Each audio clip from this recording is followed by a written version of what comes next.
be feeling jealous about whatever you've got to eat that I don't. A minute ago, I was reflecting on how this is different than an in-person conference and really lamenting the pastries that didn't get delivered to my house and that no one seems to have done the dishes. But oh well, next time in the fall, I think we're prepared now for everybody to go back. So just prepare that we'll have somebody else doing all that for us next time when we visit. So I'd like to introduce our next topic. This trio is coming to us from the University of Houston. So I'm going to introduce each of the three members individually, and then I'll let Carl pick up from there at the start, okay? So first, let me start with Craig. Craig McAndrews is professor of practice at the University of Houston. He spent over 27 years in business in sales, marketing, and C-level leadership. He has a bachelor's in business administration from Stephen Austin State University and began his career in sales at Sealy Stearns and Foster, the mattress company, where he served as a key account executive. He went to Simmons at the age of 29 and became the youngest vice president of sales in their company history. After 7 years as a sales rep and a sales leader, he became an entrepreneur, opening a franchise in Arizona for a mattress firm. And after 4 years of owning and operating the business, he and his team expanded to 18 locations. In 2003, he and his partner sold the business, launched a retail consulting firm specializing in consumer purchase research and sales education. During his time as the executive director of Innovate Retail, they launched a prolific mystery shopping program and designed a variety of sales process systems for top home furnishing retailers. In 2009, Mr. Andrews rejoined a mattress firm as the Southeast Regional Sales Manager, and in 2012, he was appointed Chief Merchandising Officer of the organization, responsible for the supply agreements, product selection, and pricing. As mattress firm expanded, he transitioned to the role of Chief Learning Officer and was instrumental in introducing a tuition reimbursement benefit and expanded sales education program. In 2014, he received mattress firm's Spirit of Life Award, which recognizes an individual in the organization who embodies the principles of service and leadership the company was founded on. In 2016, he was appointed Chief Strategy Officer at mattress firm, responsible for growth plans in stores and online. Since leaving Mattress Firm, his focus has been on teaching at the University of Houston main campus. He is an executive professor in the C.T. Bauer College of Business. He teaches Introduction to Professional Sales, Advanced Professional Sales, and Sales for Social Impact. He also does consulting, corporate speaking, and executive education. His areas of expertise include sales, sales leadership, merchandising, key account selling, marketing, and executive leadership. I feel like I want to have a class with you. I feel like you got the extended version. I'm like, that's like a half of a life story. I'm like, wow. Yeah. Do you recognize that person? Yeah. Honestly, there's so much value in being able to bring all that experience to folks in university, and particularly in sales, as sales seems so neglected to me as an educational program. So grand for you, and good for all the folks that get to take your classes.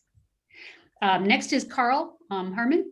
Carl is a senior professor of practice in the Sales Excellence Institute at the University of Houston, and he's also the director of executive education. He has over 30 years of experience in high-tech sales and in senior sales management, including 25 years focusing on oil and gas. He earned a BA in economics from Colorado College and an MBA from Southern Methodist University. He's held sales and sales executive positions for 5 high-tech companies: Unisys, Oracle, Siebel, KPMG, and Landmark Graphics, a Halliburton company. At Oracle, he was one of 3 co-managers that started Oracle Energy, the first industry-focused sales organization at Oracle. Oracle Energy was unique in having responsibility for product development and support, as well as marketing, sales, and implementation. Earlier at Oracle, he grew Texaco into the company's largest corporate account and became Oracle's first global account executive with worldwide responsibility for only that account, Texaco Corporation. Okay, I have to just break for a second. What year was that? 92. Yeah, interesting, really, really interesting. Long time. Everything I did was a long time ago. Yeah, no, that's the beginning of the time when we were doing that. That's fascinating. As director and senior manager at KPMG, he built an energy services organization that increased revenues in the segment from $3 million to $35 million in 2 years. At Halliburton, he was vice president of sales for U.S. multinational oil companies, a team of 110 sales and geoscience professionals. In his first year, the team increased their annual operating profit 80%. They accomplished this by implementing strategic account selection and global management processes and a new incentive compensation plan. These organizational changes at Halliburton created successful customer-supplier relationships with some of the world's largest corporations. Currently, he teaches strategic selling in the Bauer College of Business MBA program, as well as a number of undergraduate courses in the program for excellence in selling, including advanced professional selling, customer relationship management, and key account selling. In addition, he conducts courses in sales and customer relationship management for executive education clients. Again, good for the kids that are there, honestly. And then rounding out our trio is Johannes Hubble. His research interests include the psychology of personal selling and sales management, as well as digital transformation of sales, psychology, and sales force effectiveness. Johannes has developed and directed customized and open executive education programs for numerous organizations and taught executives at some of the world's top business schools, including Darden School of Business at the University of Virginia, Stanford Graduate School of Business at Stanford, and Yale. Johannes previously was professor at the Warwick Business School in the United Kingdom and associate professor of ESMT Berlin, Germany. He received a doctorate in marketing from the University of Bochum, Germany, and a degree in management from the University of Mannheim in Germany. And before joining academia, he worked as a management consultant with Booz & Company and as a radio news anchor. We're looking forward to hearing that part. He's a member of the editorial review board for the Journal of Personal Selling and Sales Management and the Journal of Academy of Marketing Science, and was a reviewer for Journal of Marketing. He has received several awards, including the 2020 Marvin Jolson Award for the best contribution for selling and sales management practice, and 5 teaching awards between 2016 and 2020. You can tell, folks, that we have heavy-weighted sales experience here. I hope that those of you that are not directly in sales, the marketing folks, will reach out and ask some questions. So I'm going to turn this over first to Carl, and thank you guys for being here. Thanks, Lynn. You did not read the abbreviated versions. I think we're almost done. Thank you. That was great.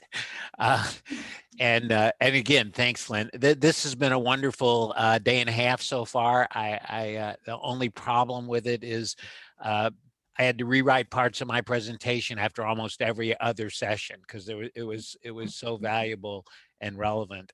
It was great. So we're gonna tag team here, Johannes, Craig, and I, and talk about some aspects of the digital transformation of selling for the next little while. And let me make sure I can get my screen to move here. So we could have chosen a lot of things to talk about, right? We could have talked about the movement towards key account management and inside sales and the reduction of the field sales group in the middle. We could have talked about the impact of Internet of Things. We could have talked about any number of other topics, but we picked these three because we think they're relevant and significant changes that are going on. But I consider myself a salesperson first for about the last 42 years. And I know that a big part of the job of a salesperson is to sell change. We used to talk when I was at Oracle about what we sold was a stop-start sale, where we had to get people to stop doing what they were doing and start doing something new. So we were selling change. We've always sold change, but I got to admit, for me, I'm the last to actually make those changes myself. So we're kind of trying to speak to something that I'm not necessarily really good at, and that's changing as a result of what's really happening in the marketplace. So we're going to talk about selling to the modern buyer, which is different than selling to a buyer from 10 years ago. We're going to talk about the influence of what many organizations are going through, which is a change to multi-channel or omni-channel selling and marketing and selling. And then we're going to talk about the, what many people consider the elephant in the room, which is the impact of artificial intelligence on sales. So I'll start out talking a little bit about the modern buyer, and then we'll move on. Okay. So First of all, three general areas I want to talk about is that the increase in buyer knowledge changes the methods that we need to use in sales, not necessarily the process. The process, whatever it is that you consider your sales process, those steps are not going to change very much, but the methods need to change, and we'll talk about that. Talk about a topic that Tom Steenberg talked about yesterday, which is the increase in knowledge symmetry impacts all stages of the sales process. And that's kind of interesting because we saw this coming, this increased knowledge that the buyer has, understood that it meant symmetry. We kind of thought it was limited mostly to the top of the funnel. But it really isn't, and we're finding more and more it impacts how the methods that we use throughout the funnel. And then a topic that was really interesting, and Stefan kind of alluded to this, which is the importance of a digital brand for your sales organization. And that digital brand needs to be co-created with the salesperson and marketing. And we'll talk a little bit about that. But done right, a digital brand, a personal digital brand, can be a competitive advantage. So those are our three basic topics for the modern buyer. So not a surprise here. This was, I think, a customer executive board number from 5 years ago. Today's buyers are 57% or more through the buying process before they pick up the phone or send an email to a salesperson. And I think it was Eric yesterday that said that he thought that number was 65%. And we've actually seen numbers in the low 70% in some other research. So a buyer recognizes they have a need, they go out and they start looking for it. They build some requirements as a result of what they found. Then they look at what suppliers are available, they make a purchase decision, and then they implement. This is a 5-step sales process represented by the green arrows. I've seen 16-step sales processes. So the sales process that you use isn't important, but to this discussion, but it probably doesn't effectively change based on this new information that the buyer is acquiring. But some things do change. So before. And again, I think it was Eric yesterday. It might have been Jerry that was talking about the car buying experience, where this is most obvious, the knowledge asymmetry, which is that prior to the buying journey over the last 3 or 4 years, the changes that have been made, the salesperson knew more about the products and services and the requirements and other suppliers than the buyer did. The seller knew more. We saw this power difference that knowledge gives you in the car dealer example that we talked about. But it happens in the B2B world too. I was meeting with a senior leader from Schlumberger just last week who talked where RFPs and tenders indicating buyer knowledge have been the rule for 50 years in the B2B space. But even he said that the professional procurement officer today knows an awful lot down here at the bottom of the funnel more than they used to know.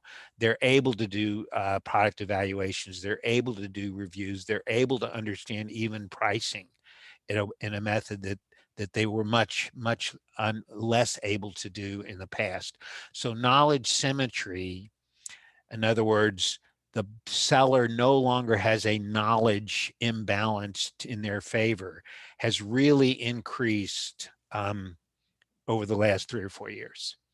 And that's created a very important difference. So again, sales process hasn't changed, but let me give you an example of a sales method that has changed and needs to be taught. and if you don't give a buyer credit for for the research that they've done today, it's a turnoff. I think it may have been Tom and Mike that did this research where they really identified that if the old way of doing things, which is I'm engaging a prospect for the first time, and the first thing I'm going to do is try and understand their needs, do some problem identification, ask them questions about their processes, their methods, the things they're using now and everything else. That's where I used to start.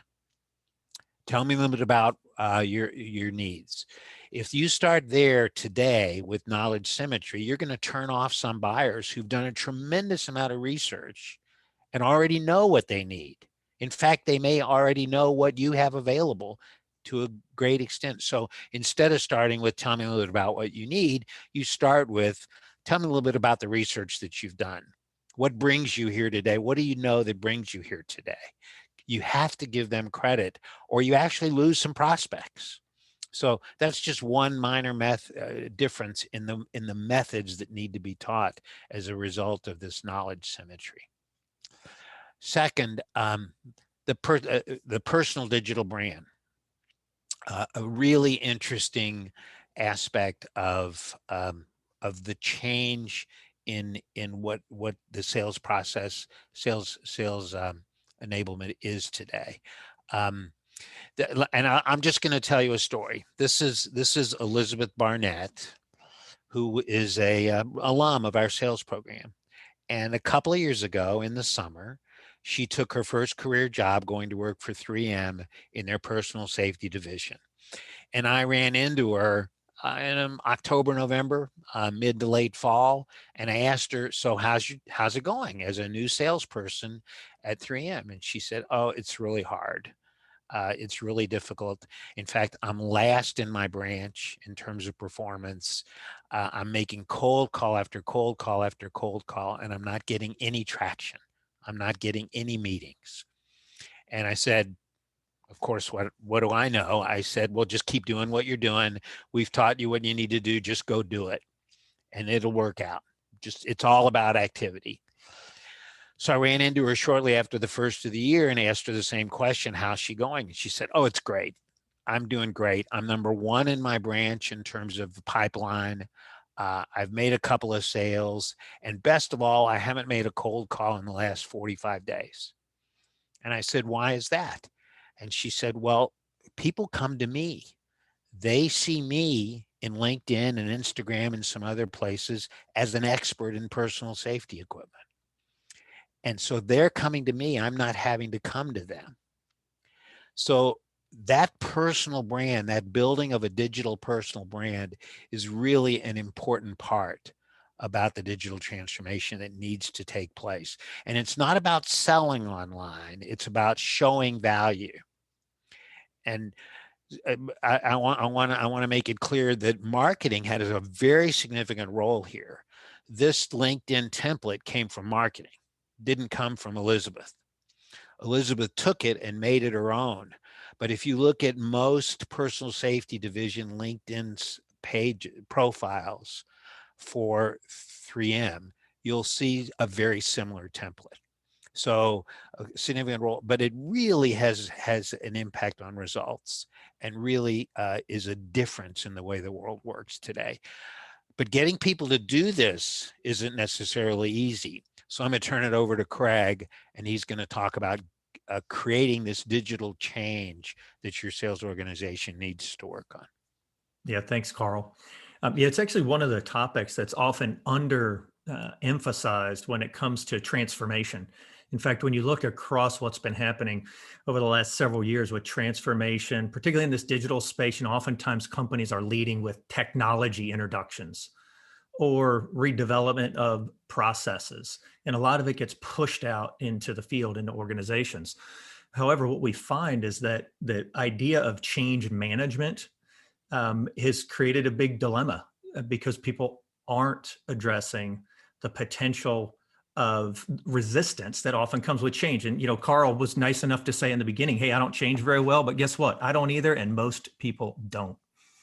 And, when it comes to topics like the modern buyer or even some of the technology that's been introduced, kind of the headline that sales teams are saying is often, I don't like it. I don't like the change. As Carl mentioned, process doesn't change, but oftentimes methods have to when it comes to the current shift in the buyers. Well, think about the methods that were used. We're just used to them over and over again. It's repetition. We've been doing it. People have been doing it the same way for years. And so applying change management theory and specifically a change management principle to this modern buyer challenge is simply this one right here, which is enabling your organization. So if you take that as a change management principle and you think tactically, how do I help move change, leaning into what's happening with the modern buyer in my company? It starts with this idea of buy-in communication. And that's the communication with end users and with developers on the front side, could marketing department, cross-functional groups, on making sure that there's communication through the process of what works and what doesn't. Organizations have been pushing a lot out across the landscape of what their teams are doing. And it's not a surprise that they're meeting either direct resistance or lack of good results. So buy-in communication is one place to start. The next place is this idea of empowering your salespeople. And, the word empowering has a lot of different meanings. For the sake of what we're talking about here in change management, it's the idea of enabling your sales team to experiment, to learn, and to develop the new methods over time. In many cases, there is no one right way. And so change management principle of enabling people to be empowered and adapt to what they're doing creates a better potential outcome for the adoption of the change. And then the last one on this change principle is this idea of management modeling.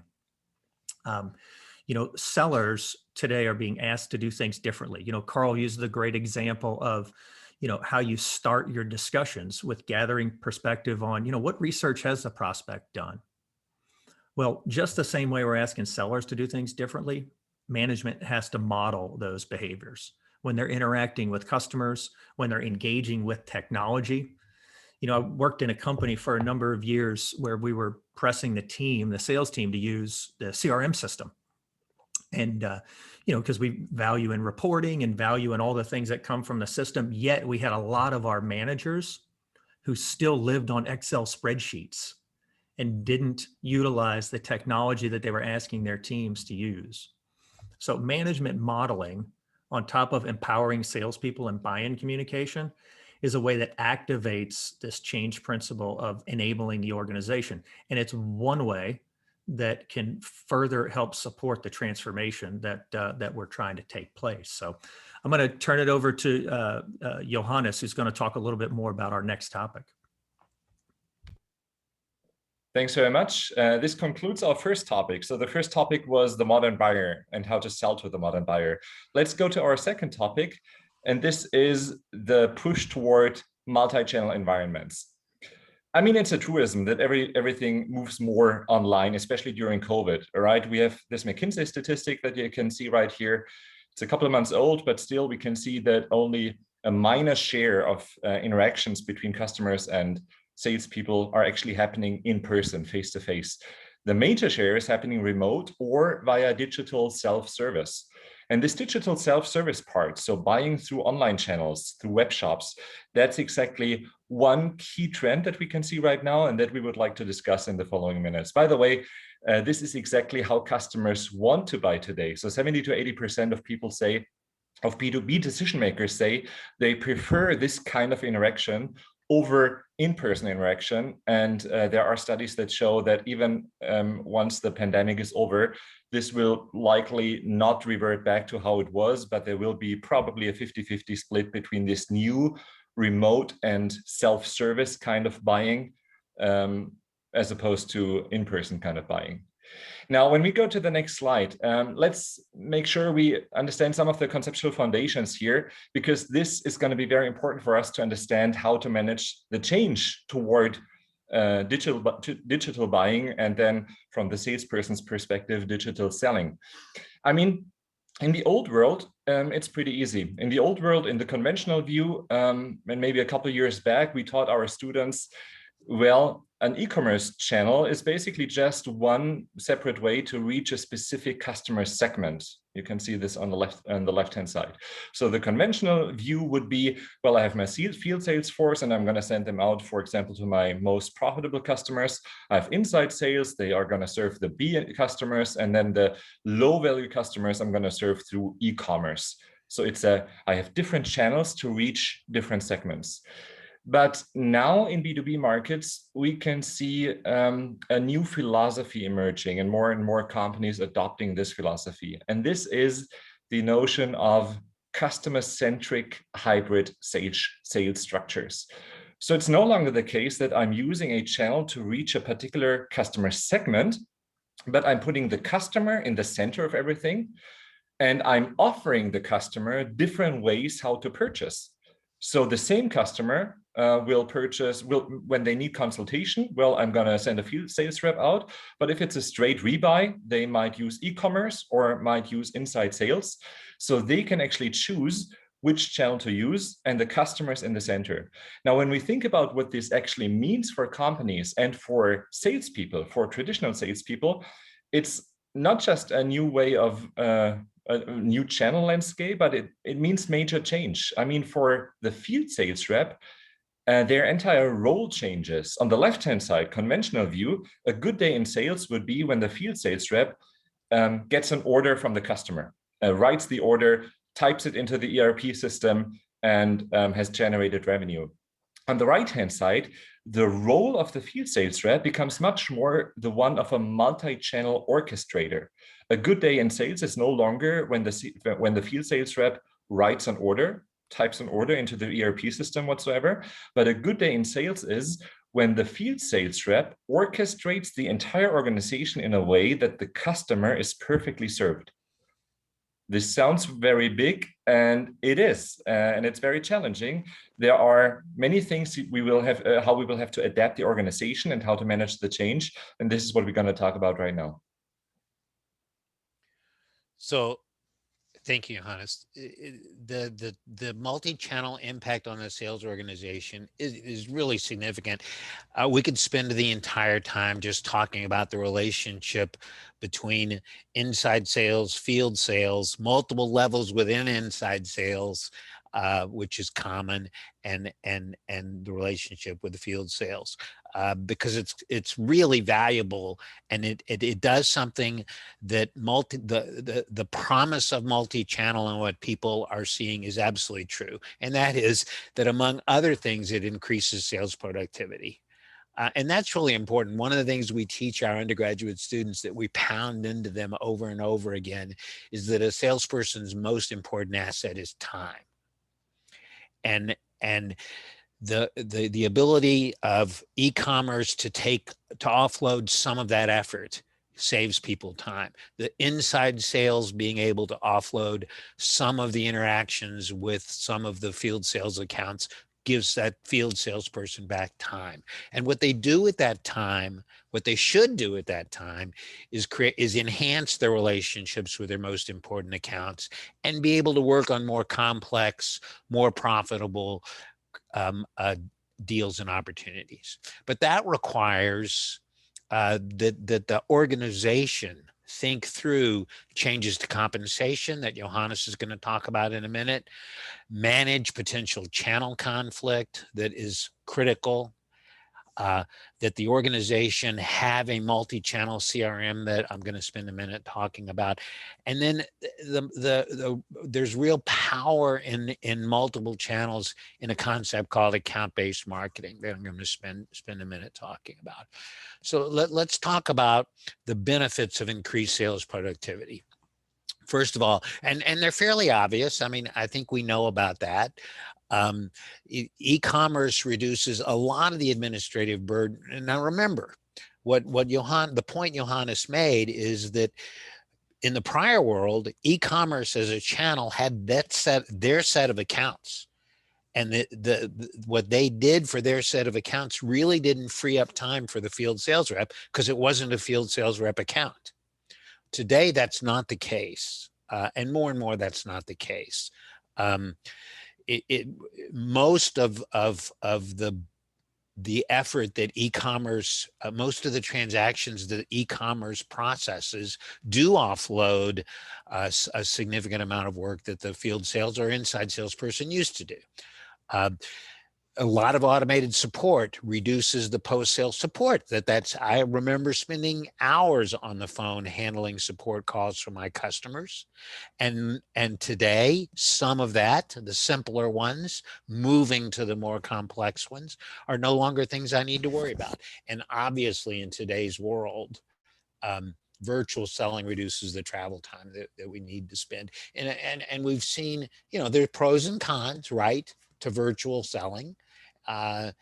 Clearly, I remember traveling to Springdale, Arkansas many years ago, where they loved that I showed up at their front door. And we don't do that anymore. We do it virtually. But still, from a standpoint of sales productivity, there are tremendous benefits to that. So that it does provide some time back. But we do have to manage the channel conflict, as we talked about earlier. What we want to do with this and I've introduced a fourth organization, which is very significant in today's world, which is the third-party channel, distributors, brokers, agents, those kind of people. They're all part of the team that calls on the customer. And what we want to be in place is collaboration versus conflict, teamwork versus the individual channel. And that's what we all want. Otherwise, we wouldn't go to a multi-channel approach with the customer in the middle. But it doesn't always happen. When I first went to work at Halliburton, we were the result of a bunch of mergers and acquisitions. Each of those mergers had their own sales force, each of those companies, and they called on the customer independent of other channels, other sales organizations. It was a nightmare. It created nothing but conflict. You want to avoid that. And that means changes in organizational structure. In order to implement a multi-channel strategy, it means thinking through compensation and quota questions, which Johannes is going to talk about now. Yeah, that's a very interesting question. How do you incentivize, compensate your salespeople when they are to operate in such a hybrid sales structure, customer-centric sales structure? Well, there's two things that I'd like to share with you from many discussions in practice, but also from some recent research. First of all, how do you adjust existing compensation plans? Should online sales count toward quota? So when the customer orders something online, should this help the sales rep achieve their goals? And usually I find this is a very emotional and heated debate when I discuss it with practitioners. Because there are, of course, countervailing arguments. On the one hand side, you might say, well, if the customer orders online and I'm rewarding the salespeople for this is free sales. I want to reward them on effort, on something they produced. Yeah, but well, it depends. What kind of behavior would you like to see from your sales reps? Do you want to see a behavior where they actually encourage the customer to use the e-commerce store?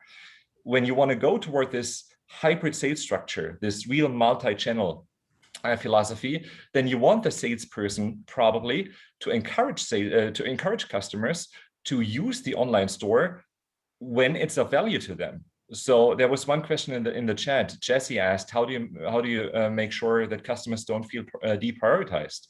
Well, actually, what we can see a lot of companies doing is they put out the message that actually using the e-commerce store helps customers being even more prioritized because they don't have to wait for the sales rep to come out and collect the order. They can go online and with 3 clicks, well, they can easily order online and will have the order delivered to them much faster than when they wait for a salesperson. The salesperson needs to hack in the order and then it takes a day longer. So it is a way to tell customers you can get prioritized service by actually purchasing online. And if you want this kind of behavior from salespeople and you don't reward them on revenue coming in through the online store, of course, there's a channel conflict. The sales rep might not necessarily be motivated to encourage customers to purchase online if it doesn't count toward their quota. So maybe they will drive out to the customer to pick up an order that the customer already knows what they want. Maybe they have even filled in the order form, and the customer is going to drive out to the sales rep to pick up the order to have it count toward quota, right? So the key question is basically, what do you want to accept? Do you want to accept free sales, or do you want to accept channel conflicts? If you want your sales reps to really be a multi-channel orchestrator and not play their own channel, their in-person channel out, played against the e-commerce channel, well, then probably we will have to reward them and give them free sales to some extent.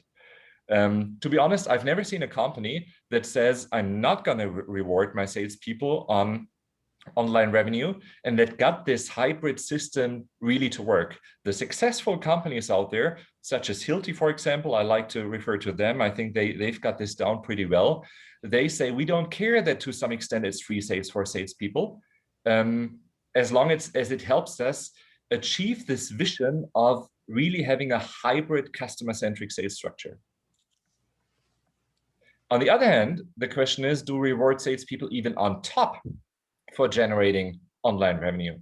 Well, there's also countervailing arguments. I mean, on the one hand side, this will make salespeople push the online store a bit more and achieve this vision of the customer uses all of the different channels that you offer to them. But of course, it can cause behaviors that you do not necessarily want. So for example, I've heard from companies which promise salespeople a bonus if they bring in a certain percentage of the revenue through the online store. Well, and what happened? The sales reps, of course, went out to the customer and said, dear Mr. Customer, dear Mrs. Customer, please give me your login data to the online store.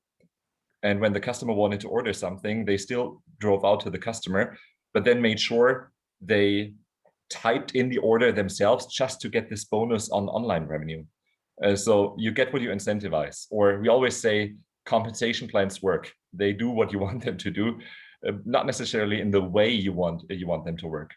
A couple of recommendations that we see from research. First of all, one good way to incentivize sales reps, if you want to reward them on top, is do not reward the share of revenue, but reward the share of orders. Because if you reward them on the share of revenue, they might just push one or two big orders into the online store. Whereas when you reward them on the share of orders coming in through the online store, chances are that they're going to have to continuously work and remind customers, you can also order online, it's faster for you, it's very easy, and also it helps us out. And what we see from research is that even short-term initiatives help. We recently studied a company that for a period of a couple of months said, dear sales force, let's just try and get our share of online business up to 30%. Let's work on this for just a couple of months. They did this, they motivated salespeople very well, and everybody pushed the online store. And the interesting thing is, after this initiative ended, online share, the online business share still stayed up, because customers had noted, hey, it's pretty valuable, it's pretty cool to actually order online and get everything a little bit faster and don't have to wait until their sales reps visit me. So these are just some first results from current research that I wanted to share with you, how to adjust your compensation plans when you want to move toward these customer-centric hybrid sales structures that we talked about before. So in addition to worrying about compensation, worrying about channels, conflict, and therefore organization and credit structures, another requirement for multi-channel to work is multi-channel CRM. And that's not a real term, but I just made it up. But it's really important to make a multi-channel strategy work. So you wouldn't think of it this way. If you're a field salesperson and your customer places a call to service or orders something in an e-commerce way, or goes to your website and looks at information about a product they don't currently have, you want to know that. And the system, the multi-channel nature isn't going to work if you don't know that. So we talk about CRM is the single source of the truth for marketing information, for sales information, for service information. And again, you can add that fourth channel of, and there are multiple channels, but you can add that fourth channel of the distributor broker. I need to know that information too. And if you don't have this multi-channel strategy, which is really difficult to implement, associated with, if you don't have multi-channel CRM, your multi-channel strategy won't be very effective. So this is just a requirement. And then finally, a topic that I really think is interesting that is enabled by a multi-channel strategy is this concept of account-based marketing. Account-based marketing, for those that don't know, and many of you do, probably most of you do, but we find it to be a very important component of an integrated multi-channel digital and physical sales process. Account-based marketing focuses on target quality accounts over quantity of leads. Marketing tends to focus on quantity of leads. Let me fill my funnel with leads at the top of the funnel, and then I'll nurture those leads. I'll show you that in a minute. Account-based marketing doesn't do it that way. It focuses on and targets quality accounts over quantity of leads. And then next step is let's digitally engage the key decision makers and influencers in those target accounts with relevant and unique content and conversations based on a lot of research. There's some functional responsibility separation here that I think is really interesting. First of all, marketing has a huge job with ABM. Marketing first determines the segments or subsegments that we that we feel we have an unfair advantage in. It then targets accounts in that specific subsegment. It develops personas that helps me visualize what my buyers like, It creates solution portfolios for that subsegment and relevant content to be delivered at the appropriate part of the buying journey that the buyer is going through. Once that's done, then sales uses digital and traditional methods to surround that target account. Specifically, digitally surround that target account by delivering value digitally. Again, we don't really sell digitally. We deliver value digitally with the relevant content that marketing helped us develop. So in other words, at a high level, we're going from hunting ducks to hunting bucks. We're going from using a shotgun in marketing and sales to using a rifle with a scope. Just to picture this, traditionally, we attracted people to us through marketing methods. Trade shows is one. We learned about that last time, but primarily we're talking about websites and digital methods and SEO and things like that. We then nurture them with automated emails and we identify target companies as a result of that. And then we pass those marketing qualified leads onto the sales organization. Typically in the multi-channel world today, that would be an inside sales organization for further nurturing to turn into sales qualified leads. In account-based marketing, we turn it kind of upside down. First, we identify our target companies. And think of how that's different. We identify our target companies. We then engage them with really personalized campaigns focused specifically on that subsegment, even that company. And then we pass those leads along to the sales channel who builds lasting relationships that lead to new opportunities. So it flips it. It's different. This is what the process looks like. I've kind of talked to this, but let me show it to you graphically and then mention a couple of things that need to be in place in order for this to work. We identify the market segments. We identify accounts in those segments. Then very importantly, we identify the decision center, an effort that is really significant today. Then we identify a solution portfolio that makes sense for that subsegment. We execute a cadence campaign, a series of touches to engage that customer. And then we have a marketing qualified lead that we pass to sales. For sales, that process of account-based selling requires some new metrics. Instead of just measuring activities, we want to measure whether they're actually doing those activities against the accounts we want them working on. And we want to measure digital activities. What's happening to their LinkedIn SSI score? Are they using Instagram? Are they posting Twitter? Okay. And new skills and competencies. Are they creating their own digital brand? Are they delivering value effectively digitally?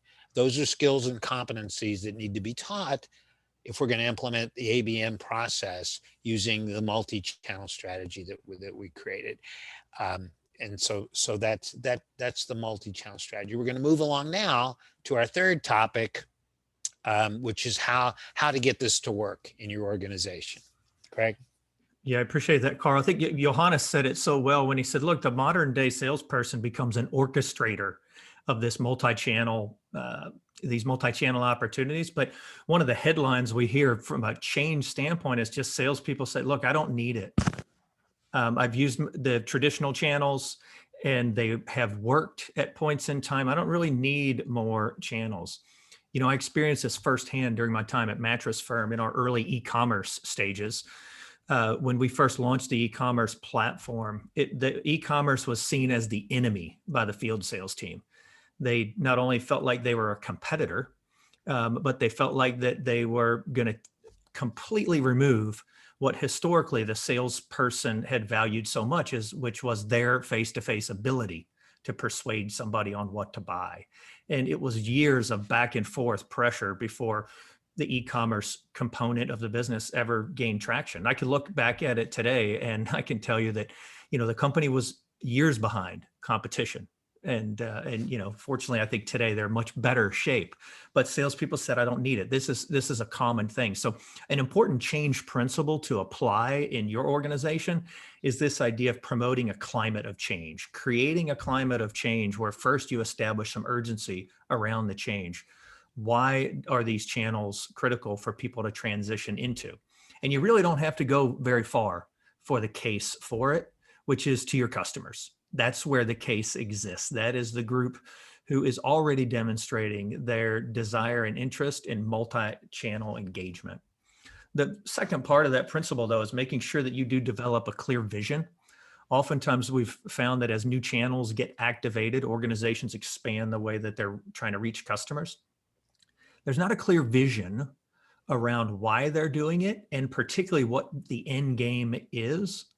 And so you want to make sure to formulate that and effectively and frequently communicate it with the organization so that they understand the why behind the approach. And then the last part of promoting change is really this idea of creating a coalition. And as Carl mentioned, you know, marketing and sales, they're probably the most obvious because of their integrated, the importance of their integration with multi-channel strategies. But even beyond that, if you're in an organization with operational functions, finance functions, product development functions, that to the degree you create coalitions to be part of the change process, it helps address many of the concerns that functions might have. But more importantly, it gets everybody focused on the customer, which helps to enable this shift. I mean, in the scheme of the many changes that are happening under this transformation umbrella in sales, this one in particular is one that is powerfully advocated by customers, and sales people and organizations are really going to have to move along. So I'm going to give it back over to Johannes. He's going to wrap us up on our third and final topic. Our third and final topic is what Carl labeled the elephant in the room before. Of course, everybody's talking about artificial intelligence. To start us off, let's just make sure we have a common understanding of what we're talking about and what we are not talking about. We are not talking about a humanoid robot, like illustrated on the left-hand side, C3PO, that can have a conversation with us, can fly a spaceship, can sell, can do anything like a human being. This kind of AI does not exist, and we don't even know how to get there. Instead, by the way, this is called general AI. Instead, we are talking about what is called narrow AI, meaning highly specialized algorithm that are trained to do one task, and this one task very well, such as a chess simulator.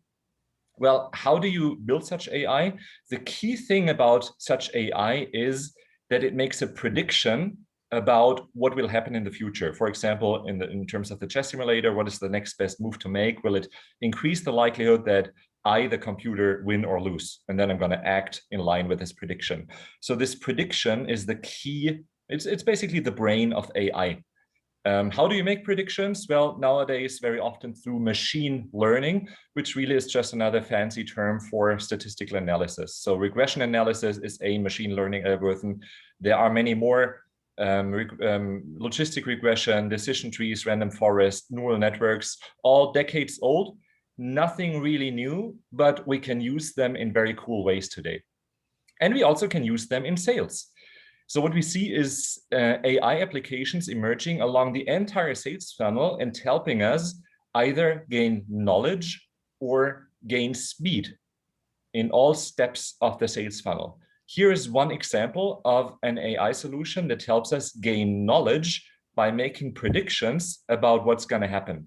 If we go to the next slide, one example, which I'm sure many of you either have heard of or even use, is lead scoring. Lead scoring, there are many applications out there, AI applications that do this, Salesforce Einstein being one of them. Basically, what lead scoring is, it makes a statistical prediction. How likely is it that a new lead that you have is gonna convert? And how it does this is it looks for statistical relationships between certain characteristics of leads that you had in the past, and the question whether they did or did not convert. And using these statistical relationships, it will then calculate for a new lead that comes in, what is the likelihood that it's going to convert. Salesforce Einstein does this for your leads every day, I think. In the background, they use a couple of different algorithms, including a regression analysis. So pretty standard statistical techniques. And you can see right here, this new lead that we have has a lead score of 94, for example. And why does it have a lead score of 94? Well, because in the past, similar leads that had the title purchasing that came from a company called Zoom Beverages and that had a recent activity were very likely to convert. Why does it not reach the maximum value of 100? Well, because leads like this one that were sourced through a cold call had a reduced likelihood to convert in the past. And this is basically how it works. So statistical analysis to make predictions about the future, and to make it fancy, we call it machine learning and use the big umbrella term of AI. It's cool, but again, it has severe implications for the organization and for change management. So let's talk about the impact on the sales organization. First of all, it's accelerating, and it's accelerating for a couple of reasons. Obviously, the tools are getting better. Einstein is the methods that it's used is getting better. All AI tools are getting better, but the often not quite realized reason why impact is accelerating is because organizations are generating more data for the AI tool to work with. So we've been using Salesforce Einstein for about 2 years now, about a year and a half now. And we are only now beginning to get enough data for Einstein to make better predictions than the salesperson can make themselves, or at least than the salesperson believes they can make themselves.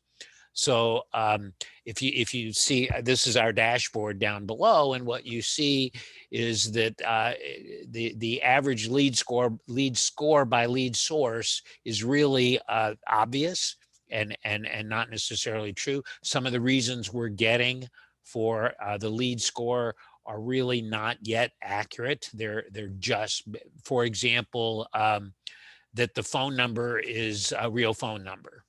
Is one of the reasons why we get a high lead score. It's true, but it's not sufficient to get a high lead score. The more data you get, the more accurate these AI tools are going to be for the reasons that Johannes mentioned earlier. Another thing that we're finding, we had a conversation with a couple of B2B organizations we do business with that are pretty far along in their use of sales engagement platforms like Outreach and SalesLoft, and even the one we use, which is Salesforce's High Velocity Sales. And what they're finding is their cadences and sequences really require AI or machine learning to have the right set of steps, cadences, and sequences to optimize that sales engagement process. So again, that's a situation where the more data we have and the more we use the AI tool, the more valuable it's going to be. One of the things that's coming really quickly in the world of AI is this concept of message management. Tools like Gong and Chorus that actually look at and listen to both phone messages and phone calls and even Zoom messages are deciding whether the marketing message that was meant to be delivered is being accurately delivered. Has huge implications for refining that marketing message, but also for being a better coach. So really significant impact on sales management. But as always, cultural change is necessary. Many salespeople, particularly field salespeople, who've got the tenure and have been doing it for a long time, believe that they know the next best person to call. They know the high scoring lead without being told, right, Craig? Yeah. Oh yeah, they know. And yet there's still a challenge of change. You know, my all-time favorite sales leader, Michael Scott from The Office, for all my Office fans out there, is famously quoted of saying that, you know, the internet could never outsell one of my salespeople. And if you watch the show, you know what happened after that. But this is the line of change that we hear often around artificial intelligence, which is simply, hey, I don't understand it. I doubt it, but I also don't understand exactly how it can help me. So an important change management principle for introducing this into your organization is the idea of engaging the whole organization in change. Engaging the company, starting with first vision for change. And now our AI implementation requires lots of thoughtful vision casting so that people can understand the role that it plays in the organization for selling. So vision for change is really important. But the second part of that principle is similar to what we talked about earlier, but is a guiding coalition. Now, this guiding coalition in an organization has to be made up of cross-functional people for sure, but specifically some subject matter experts in the space, because subject matter experts can both help simplify the concept of AI, but then also when paired with non-subject matter experts, but business people, then they're able to better translate the role that it can play to effectively help the business do what they're trying to accomplish. And the last part of this change principle is really identifying early wins. You know, Carl shared that we use high velocity sales in one of our classes. And really what we found is that when we can engineer some early wins where a couple of people pick up some really good leads through using the system, then the buy-in increases. But more importantly, there's such a powerful peer influence when it comes to the adoption of something that people don't understand, that utilizing the team to both test, get some wins, and then further expand the initiative is important. So we're going to wrap this up with kind of a little bit of where we started, but you know, the idea of, hey, is change, you know, what if we don't change at all and something magical just happens? You know, some of the transformational things we talked about today, some of them may seem magical, especially in the AI space. But here's the truth. The truth is that if we're not actively initiating change principles to help with the adoption, and then at the same time, bringing these new concepts, these new technologies, these new methodologies into the organization, we're going to be behind. And so change has come and change will continue. And these are just some areas that we feel like can have a powerful impact on your sales transformation. So I will wrap it up there and see if we have any questions for Carl and Johannes, of course. Yeah, so and folks have chatted. I think you've caught all the ones in the chat window, but people can also feel free to unmute themselves and talk directly. So just a call for questions here. And while we wait for that, the key element that I got out of this one was, as a marketer, I should be marketing my salespeople, not just my product. That, that showing that LinkedIn template and realizing, boy, if my salespeople are regarded as the expert to call, I've got another tool to sell for. And I hadn't really thought about that. Yeah, I think that's right. I think there were a number when we went through that, there were a number of activities, content, information that marketing has to provide for sales for it to work well. The other thing that's true is we talk a lot about strategic information flow, which means that the sales organization also has to send stuff back the other direction. Mm-hmm. I think that's really important too. I think maybe we should work on Ralph's question here, which is really a good one. Is that okay, Lynn? Do we have time to do that? Yep, go ahead. So Ralph says, has the information asymmetry swung too far? Are the 5 to 7 people involved in a B2B buy now overloaded with data and self-serve alternatives? And now more, and yes, I believe that's absolutely true. And in fact, frankly, I took a slide out that alluded to that point. And Johannes and Craig, feel free to chime in, but it's an opportunity for the sales organization to add value and help the buying organization manage that complexity. I think again, my background, my passion is key account management, and a key account manager who's not helping the buyer and the buying organization manage that overabundance of information is really missing an opportunity to add value. It requires a relationship. People buy from people they know, like, and trust. I think Randy mentioned that yesterday. But if you have that trust, then that's a tremendous benefit that the seller can provide to the buyer. I'd chime in here that resonated. I'd seen research on this that, with 5 to 7 people now, all of whom can go searching on their own, but sometimes they get caught up in, I love the term, open-ended learning loops. That can clog up the buy internally. And I've seen this happen. It was interesting to see this reported in research. But then your digital branding of the salesperson as someone that can be looked to help unlock those, I think that is a really important place for marketing and sales to work together to. Yes. To empower and maybe position the salesperson as someone who can take more control of it. And in fact, it's intriguing. It may have gone too far that in fact, salespeople now can be more empowered, hypothesis anyway, to lead people through this wonderland of data. It's not really information. Than they were just a few, even pre-COVID, okay, or as we got into COVID, where, the information asymmetry was coming to a more symmetrical point of view. But now I think it may, a hypothesis to test this, has it swung too far? And does this give salespeople with a brand, as a thought leader, as a leader, a unique opportunity? So appreciate you addressing the question. I want to take this one last question. Thanks, Ralph, from Kelly Pippin. How might you incorporate segmentation and value-based pricing into that multi-channel approach? It seems that in multi-channel, it's customer-driven, but this might take away from our ability to shift service pricing or offering to particular segments. So how do we work those together? Great question. Yeah, right? Johannes, Craig, you want to jump in? Yeah, maybe I'll start, but then feel free to add to that. So